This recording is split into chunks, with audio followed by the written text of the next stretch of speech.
오늘 이 새벽에 하나님께서 주신 말씀 요한복음 18장 1절부터 14절까지의 말씀입니다. 제가 가지고 있는 성경으로 신약 성경 178페이지에 있습니다. 요한복음 18장 1절부터 14절까지의 말씀을 우리 함께 교독하도록 하겠습니다. 예수께서 이 말씀을 하시고 제자들과 함께 기드론 시내 건너편으로 나가시니 그곳에 동산이 있는데 제자들과 함께 들어가시니라. 그곳은 가끔 예수께서 제자들과 모이시는 곳이므로 예수를 파는 유다도 그곳을 알더라. 유다가 군대와 대제사장들과 바리새인들에게서 얻은 아랫사람들을 데리고 등과 횃불과 무기를 가지고 그리로 오는지라. 당할 일을 다 하시고 나아가 이르시되 너희가 누구를 찾느냐. 대답하되 나사렛 예수라 하거늘. 이르시되 내가 그니라 하시니라. 그를 파는 유다도 그들과 함께 섰더라. 예수께서 그들에게 내가 그니라 하실 때에 그들이 물러가서 땅에 엎드러지는지라. 이에 다시 누구를 찾느냐 물으신데 그들이 말하되 나사렛 예수라 하거늘. 예수께서 대답하시되 너희에게 내가 그니라 하였으니 나를 찾거든 이 사람들이 가는 것은 용납하라 하시니 이는 아버지께서 내게 주신 자 중에서 하나도 잃지 아니하였사옵나이다 하신 말씀을 응하게 하려 함이로라. 이에 시몬 베드로가 칼을 가졌는데 그것을 빼어 대제사장의 종을 쳐서 오른편 귀를 베어버리니 그 종의 이름은 말곤이라. 예수께서 베드로더러 이르시되 칼을 칼집에 꽂으라. 아버지께서 주신 잔을 내가 마시지 아니하겠느냐 하시니라. 예, 군대와 천부장과 유대인의 아랫사람들이 예수를 잡아 결박하여 먼저 안나스에게로 끌고 가니 안나스는 그 해의 대제사장인 가야바의 장인이라. 가야바는 유대인들에게 한 사람이 백성을 위하여 죽는 것이 유익하다고 권고하던 자로라. 아멘. 네, 오늘 우리가 나눌 말씀 요한복음 18장입니다. 요한복음 18장 상반절 내용을 함께 나누겠습니다. 오늘 말씀을 보시면 예수님께서 겟세마네 동산에서 체포되는 그리고 대제사장 안나스 앞으로 이끌려가는 그런 장면이 나옵니다. 이 말씀은 이제 예수님의 고난이 본격적으로 시작된다라는 순간을 보여주는 말씀이고요. 오늘 말씀을 잘 보다 보면 예수님의 주권, 신성이 드러나고 또 제자들을 향한 예수님의 사랑이 어떠한지가 잘 드러나 있습니다. 어떤 내용인지 자세하게 좀 보도록 하겠습니다.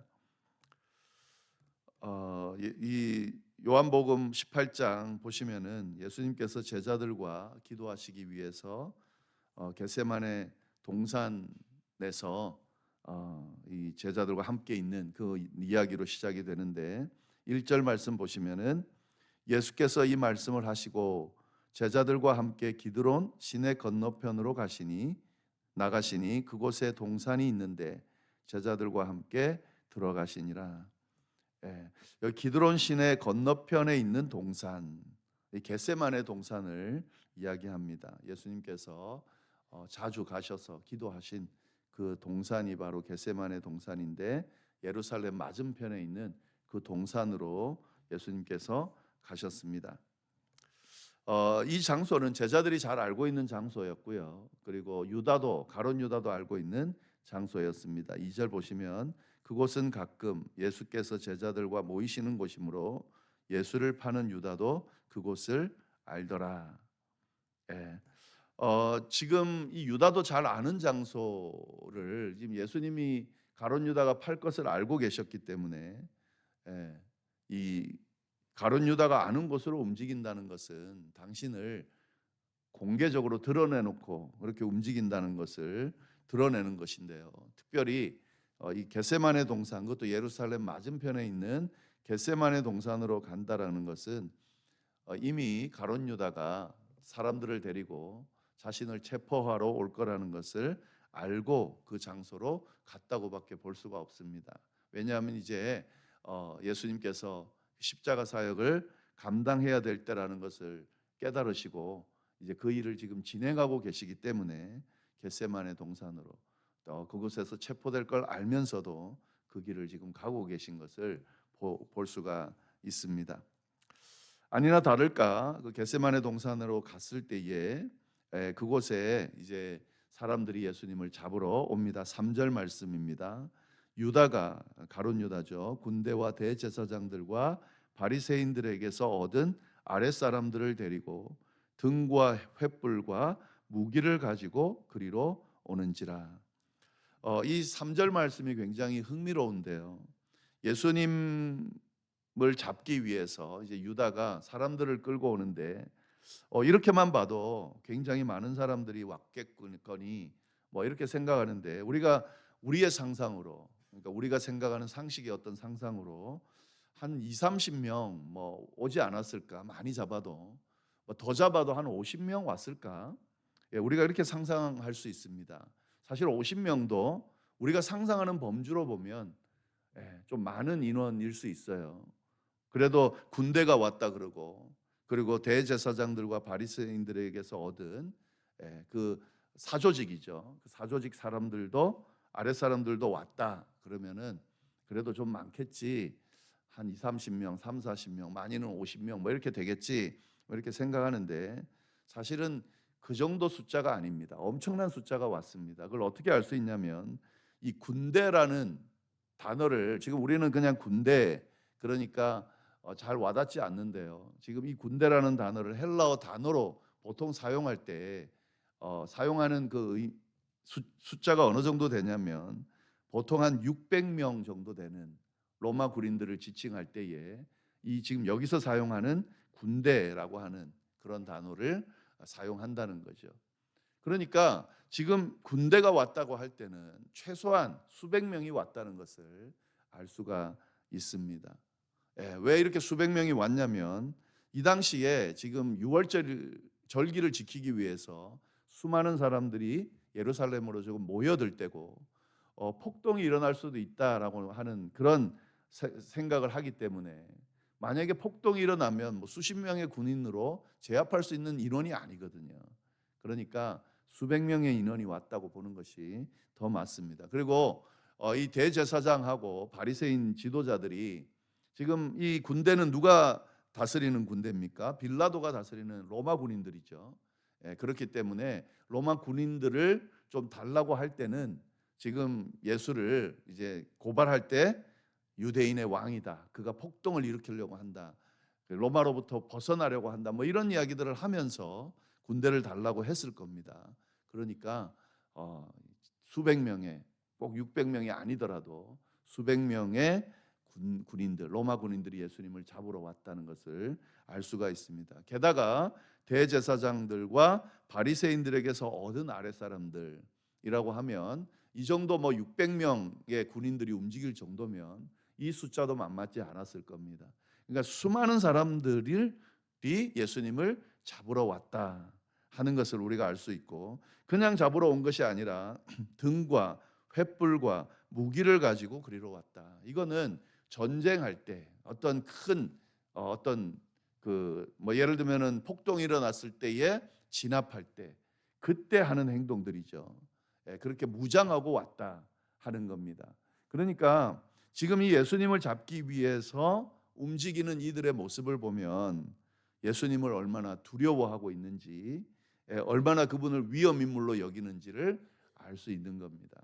그러니까 이들이 느끼는 것은 지금 당장 지금 폭동도 일어나고 나라도 전복되는 그런 상황이라는 것을 알 수가 있고요. 그러나 함부로 대할 수는 없는 그가 행한 능력이나 이런 것들을 생각해 봤을 때에 그가 쉬운 상대는 아니라는 것을 알 수 있는 드러내주는 그런 장면이라고 볼 수가 있는 거죠. 네, 이런 모습을 봤을 때에 예수님이 그냥 평범한 분은 아니다. 변방에서 그냥 어떤 그 기적이나 좀 행하고 진리의 말씀이나 선포하는 그 정도의 분이 아니라 전 나라적으로 이슈가 되고 굉장히 두려움의 대상이 되는 그런 보통 인간과는 다른 존재라는 것을 우리가 이 장면을 보고서도 충분히 유추해 볼 수 있습니다. 네, 그렇게 이제 잡으러 왔는데 예수님은 이미 다 알고 계시죠. 그래서 4절 말씀 보시면은 예수께서 그 당할 일을 다 하시고 나아가 이르시되 너희가 누구를 찾느냐. 예수님은 지금 수동적이지 않습니다. 지금 적극적으로 이 일을 감당하고 있습니다. 이 일이 십자가의 고난을 당하는 일이라는 것을 알고 계시면서도 이것은 당신이 감당해야 되는 일이기 때문에 전혀 위축되거나 숨거나 도망치거나 하지 않고 먼저 나가셔서 당당하게 그 과정을 맞아들이고 계시다는 것을 알 수가 있습니다. 알고 계신데 벌써 자기가 나가서 물어보는 거죠. 너희가 누구를 찾느냐. 당신을 찾는 것을 알고 계시면서도 이야기하고 있는 거죠. 그랬을 때에 5절 말씀 보시면은 대답하되 나사렛 예수라 하거늘 이르시되 내가 그니라 하시니라. 그를 파는 유다도 그들과 함께 섰는지라. 누구를 찾느냐? 그러니까 나사렛 예수를 찾는다라고 이야기를 합니다. 그러니까 예수님 뭐라 그러십니까? 내가 그다라고 이야기를 합니다.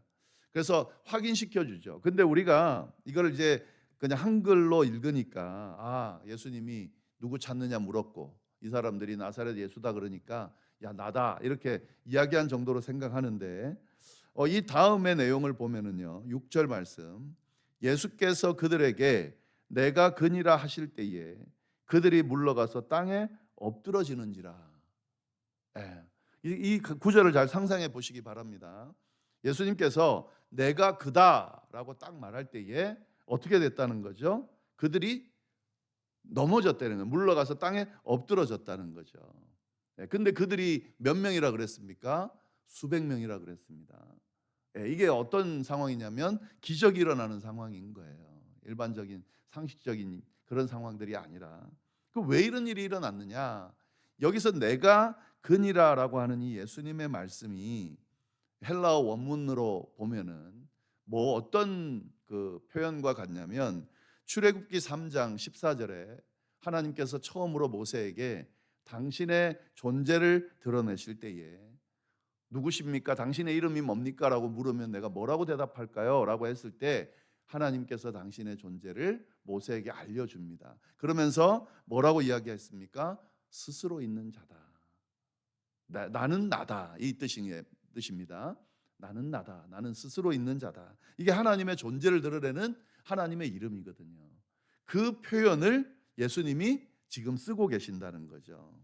내가 그니라 라고 하는 말은 내가 나사렛 예수다 이게 아니라 내가 하나님이다. 하나님의 아들이다. 라고 하는 당신의 이 신적 존재를 여기서 명확하게 드러내고 있다는 거죠. 이런 신적 존재의 어떤 드러냄 앞에서 사람들이 그냥 똑같은 그런 모습으로 아무렇지 않게 들을 수가 없는 거죠. 그래서 이 예수님의 정체성, 내가 그다. 나는 스스로 있는 자다. 나는 하나님이다. 라고 말씀하실 그때에 사람들이 그 말씀 앞에 이렇게 탁 물러나고 넘어질 수밖에 없는, 땅에 엎드러질 수밖에 없는 그런 일이 일어나는 모습을 보여주고 있는 거죠. 예수님이 어떤 존재인지를 사실은 이 말씀 가운데도 우리가 충분히 유추해 볼 수 있습니다. 아마 이스라엘 백성들은, 유대인들은 이 출애굽기 상황을 너무 잘 알고 있기 때문에, 그리고 그 출애굽기에 나오는 율법의 말씀, 그리고 그 말씀을 통해서 주어진 하나님의 이름을 자세히 알고 있고 그 하나님의 이름을 감히 부르지도 못할 정도로 그렇게 그런 상황이었기 때문에 예수님이 그 표현을 쓰는 것을 보고 이게 무슨 말인지 분명히 알았을 겁니다. 그리고 그 말씀을 하실 때에 이렇게 수많은 사람들이 물러나고 땅에 엎드러졌다면 예수님의 그 어떤 존재가 자기네들이 생각하는 것보다 훨씬 더 그런 특별한 존재라는 것을, 어쩌면 하나님과 동일한 인물이라는 걸 느꼈을 수도 있을 겁니다. 그러나 예수님은 그런 권위, 신적인 권위, 그런 모습을 드러낼 수 있음에도 불구하고 그렇게 하지 않으세요. 만약에 예수님이 십자가를 지지 않으시려고 했다면 그걸 드러내면서 당신의 신적 권위를 가지고 다 쓸어버렸겠죠, 순간적으로. 근데 그러지 않으시고 그 다음에 또 똑같은 걸 물어보시면서 다른 반응을 보이십니다. 7절 말씀. 예. 이에 다시 누구를 찾느냐고 물으신대. 같은 말을 하는 거예요. 그들이 말하되 나사렛 예수라 하거늘 예수께서 대답하시되 너희에게 내가 그니라 하였으니 나를 찾거든 이 사람들이 가는 것은 용납하라. 예, 이때는 내가 그다라고 하는 그 표현을 그렇게 신적 권위를 가지고 말하는 것이 아니라 내가 너희가 찾는 그 사람이다. 나를 잡아가라. 지금 이제 이렇게 이야기를 하고 있는 거죠. 주님은 당신의 능력을 사용하면서 도망가지 않으시고요. 이제는 당신의 일을 위해서 자신을 체포해 가라고 이야기를 하고 계신 겁니다. 그런데 여기서 보시면은 이제 당신을 체포해 가라고 말씀하시면서 뭐라고 이야기하냐면 이 사람들이 가는 것을 용납하라라고 이야기합니다. 여기서 이 사람들은 누굽니까? 지금 예수님과 함께하고 있는 제자들이죠. 이 제자들은 놔줘라. 그겁니다. 나는 잡아가되 이 제자들은 내버려 둬라라고 이야기합니다. 물론 제자들이 도망가지만 사실은 예수님의 마음이 이미 어떤 마음이라는 것을 알고 계십니까? 알고 드러내 주는 겁니까? 예수님은 이 제자들이 지금은 당신이 가는 길을 같이 갈 수도 없고 감당할 수 없다는 것을 알고 있습니다. 사실은 우리가 이 말씀을 보면서 좀 깊이 생각해 봐야 될 부분은 우리가 이렇게 생각할 수 있죠. 어떻게 그 함께한 스승을 저렇게 버리고 저렇게 잡히실 때에 목숨까지도 내놓고 따라가겠다고 고백했음에도 불구하고 저렇게 도망칠 수 있을까? 그래서 우리가 어떤 마음을 가지냐면 약간 비판하는 마음으로 이 몹쓸 놈들 이렇게 생각하는데 사실은 이들이 누구냐면 우리거든요. 우리도 그 상황이 되면 도망칠 거고 또 사실 지금도 마찬가지입니다. 주님을 향한 우리의 믿음은 너무너무 연약해요. 보면은 누가 좀 더 믿음이 좋은 것 같고 저분은 안 버릴 것 같고 저 사람은 목사이니까 믿음을 끝까지 지킬 것 같지만 사실 그렇지 않습니다. 이 제자들의 모습이 바로 우리의 모습이에요. 주님께서 잡히시고 십자가를 만약에 우리 앞에서 지신다 그러면 우리는 연약하고 굉장히 부족한 사람들이기 때문에 두려워하고 도망칠 수 있는 확률이 100%입니다. 어떤 면에서는. 그 말씀으로만 생각하면 사실은 그들은 죽일 사람이고 그들은 몹쓸 사람인데 우리도 죽일 사람, 우리도 몹쓸 사람으로 끝나게 되겠죠. 참 이게 이 말씀이 우리를 너무 가혹하게 사실은 이렇게 일종의 지적하는 그런 말씀으로만 보일 수가 있는 거죠.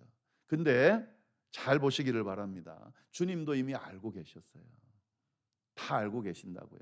지금은 또 때가 아니라는 걸 알고 계셨어요. 주님이 나무라시긴 하겠지만 그 나무람은 사랑 없는 자비 없는 전혀 모르는 그런 나무람이 아니라는 거죠. 주님의 마음이 그대로 드러나 있습니다. 이 사람들이 가는 것은 용납하라. 이 사람들은 놔줘라. 주님이 우리의 상황을 알고 사실은 이해하고 계시다는 거죠. 그리고 나중에 이 믿음이 견고해질 때에 또 성령 하나님께서 오셔서 그 성령이 이 제자들을 붙들어 줄 때에 그때에는 감당할 수 있다는 걸 알기 때문에 지금은 이런 이해하는 마음으로 사랑하는 마음으로 제자들을 대하고 있다 하는 거죠. 이 앞에 기도할 때에 뭐라고 기도했습니까? 아버지께서 내게 주신 자 중에서 하나도 잃지 아니했습니다. 잃지 않게 해주십시오. 이렇게 기도한 그 기도가 예수님의 마음이고 이제 결국 그거는 응답이 되는 거죠. 9절 말씀 보세요. 그게 제 이야기가 아니라 설명이 돼 있습니다. 예수님의 말씀으로 이는 아버지께서 내게 주신 자 중에서 하나도 잃지 아니하여 싸움나이다 하신 말씀을 응하게 하려 함이로라. 예수님은 기도한 대로 제자들을 보호하고 계신다 하는 거죠. 이런 상황에서 지금 베드로의 행동이 하나 드러나고 있는데요. 10절 11절 말씀을 보시면은 이에 시몬 베드로가 칼을 가졌는데 그것을 빼어 대제사장의 종을 쳐서 오른편 귀를 베어버리니 그 종의 이름은 말고라. 예수께서 베드로더러 이르시되 칼을 칼집에 꽂으라. 아버지께서 주신 잔을 내가 마시지 아니하겠느냐 하시니라. 예수님이 이렇게 예수님을 잡으려고 하니까 베드로가 칼을 빼가지고 대제사장의 종 하나의 귀를, 오른쪽 귀를 베었는데 그 종의 이름이 말고다. 다른 복음서에도 이 장면이 나오는데 이름은 여기 요한복음에만 나옵니다. 대제사장의 종 이름이 말고다라는 거 좀 상식적으로 좀 기억해 두시면 좋겠습니다. 그랬더니 예수님께서 어떻게 합니까? 칼을 칼집에 꽂으라. 아버지께서 주신 잔을 내가 마시지 않겠느냐. 이 베드로는 예수님이 걸어가는 길과 이 상황을 이해하지 못하고 있는 거죠. 그래서 지금까지도 계속해서 예수님을 인간적인 어떤 생각으로 보호하려고 하는 그런 모습을 보이고 있습니다. 이 하나님의 뜻을 모르고 내는 열심은 이 하나님의 뜻과 반하는 경우가 있다는 것을 우리가 늘 기억할 필요가 있습니다. 모든 것이 다 좋은 게 아닙니다. 그리고 좋다고 좋은 게 아니고 지금 누가 봐도 예수님을 보호하는 것처럼 지금 보이는 거잖아요. 어떤 면에서는 인간적으로 생각하면 야, 이 참 대단하다. 다른 제자들은 아무것도 안 하고 있는데 이 베드로는 이렇게 나서 가지고 자기가 위협을 받고 있고 또 어떤 면에서는 이런 일을 행함으로써 해를 당할 수도 있음에도 불구하고 이렇게 한 것처럼 보이지만 전혀 이 상황과는 맞지 않는 행동을 하고 있습니다. 자기 생각에 옳은 대로, 자기가 하고 싶은 대로 지금 하고 있는 거죠. 이게 굉장히 위험한 거죠. 이게 만약에 예수님의 그 앞길을 막는 거라면 십자가 사역을 감당하려는 예수님의 길을 막는 거고 이것은 하나님의 뜻을 막는 게 되는 거죠. 우리가 교회를 세워갈 때, 신앙생활할 때 항상 염두에 둬야 됩니다. 항상 기도하고 확인하고 내가 하는 이 행동이 나는 의롭다 생각하고 나는 옳다 생각하고 나는 바르다 생각하는데 이것이 결국에는 하나님의 뜻과는 전혀 다른 길로 가고 있는 거라면 결론이 어떻게 되는 겁니까? 하나님의 뜻을 따르지 않고 하나님의 뜻을 반하는 행동을 하고 있는 게 되는 거죠. 차라리 안 하는 게 더 나은 그런 상황이 벌어질 때가 참 많습니다. 그것을 분명하게 예수님께서 깨닫게 하시면서 아버지께서 주신 잔을 내가 마실 거다. 그게 고난의 길임을 알지만 나는 그 길을 갈 거다. 그것이 인류를 구원하는 길이기 때문에 내가 이곳에 온 목적이기 때문에 나는 그 길을 간다라고 그렇게 쭉 이야기하고 있습니다. 12절 이에 군대와 천부장과 유대인의 아랫 사람들이 예수를 잡아 결박하니 이제 그렇게 잡아서 예수님을 결박하고 그리고 어디로 끌고 가냐면 안나스에게로 끌고 가니 이 당시 대제사장이 안나스였습니다. 안나스는 그 해의 대제사장인 가야바의 장인이라. 가야바는 유대인들에게 한 사람이 백성을 위하여 죽는 것이 유익하다고 권고하던 자다.